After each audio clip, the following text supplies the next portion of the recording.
राजधानी भोपाल से बड़ी खबर आपको दिखाते हैं। जिम में लव जिहाद के खिलाफ विश्व हिंदू परिषद ने एक अभियान छेड़ दिया है। अलग अलग जिम में हनुमान चालीसा का पाठ किया गया।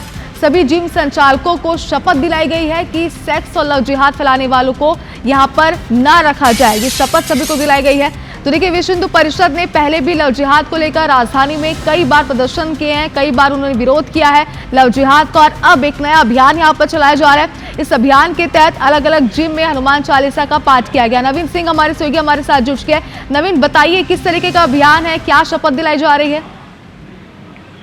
देखिए, भोपाल में टीआईटी कॉलेज में लव जिहाद का मामला सामने आया था और उस पूरे मामले की जांच में ये भी साफ हुआ कि जो आरोपी थे वो जिम जाते थे और जिम में ही वो जिम के ट्रेनर भी थे और इसी तरीके से लड़कियों को वो लोग अपने जाल में फंसाते थे और उनके साथ शारीरिक गतिविधि उनके साथ संचालित करते थे, गलत काम उनके साथ करते थे। तो ये सारी चीजें जांच के दौरान साफ हुई हैं और उसके बाद बीएचपी विश्व हिंदू परिषद लगातार इस बात को लेकर एक मुहिम चला रहा है कि मध्य प्रदेश में खासकर राजधानी भोपाल में लव जिहाद करने वाले एक बड़ा गिरोह संचालित हो रहा है और उनको बाहर से फंडिंग भी की जा रही है। तो ऐसे में जो जिम है, जो जिम के ट्रेनर हैं, जिम के संचालक हैं, उनको एक साथ इकट्ठा करके एक जगह इन्होंने हनुमान चालीसा का पाठ किया है और सभी को शपथ दिलाई है कि वो कम से कम ऐसे लोगों की एंट्री बैन जो इस नियत से गलत इरादे के साथ आते हैं, हिंदू लड़कियों को फंसाने के लिए जिम में आते हैं और वो ज्यादातर अल्पसंख्यक होते हैं। तो ऐसे लोगों को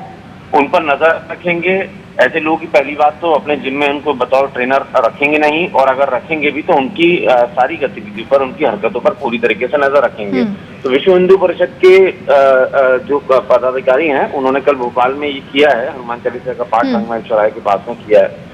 लेकिन अब उनका ये दावा है कि इसको और आगे बढ़ाएंगे, इस मुहिम को एक अभियान के तौर पर बदलेंगे और न सिर्फ भोपाल बल्कि भोपाल से भी बाहर निकलेंगे, क्योंकि मध्य प्रदेश के अलग अलग शहरों से ये खबरें आम हो चुकी हैं। हर जगह से इस तरीके की खबरें सामने आ रही हैं। तो ऐसे में विश्व हिंदू परिषद इसको एक बड़े अभियान के तौर पर आगे बढ़ाना चाह रहा है और अभी शुरुआत भोपाल से हुई है और ये भी दावा है कि अब जो कस्बाई इलाके हैं वहां जाकर जो जिम के संचालकों को इकट्ठा करके उनके साथ बैठकें करेंगे, हनुमान चालीसा का पाठ करेंगे और उनको बताएंगे कि किस तरीके से लव जिहाद करने वालों की मानसिकता होती है और कैसे वो आपके जिम में एंटर होते हैं और कैसे हिंदू लड़कियों को वो लोग अपने प्रेम के जाल में। बिल्कुल नवीन, देखिए जैसे कि आप कह रहे हैं, विश्व हिंदू परिषद का यही कहना है कि जिस तरीके से प्रदेश में लव जिहाद के जो मामले बढ़ते जा रहे हैं उन्हें रोकने के लिए एक नया प्रयास है। लेकिन अब देखने वाली बात होगी इस अभियान के बाद क्या कोई बदलाव देखने को मिलता है या फिर नहीं। बहुत शुक्रिया पूरी जानकारी के लिए।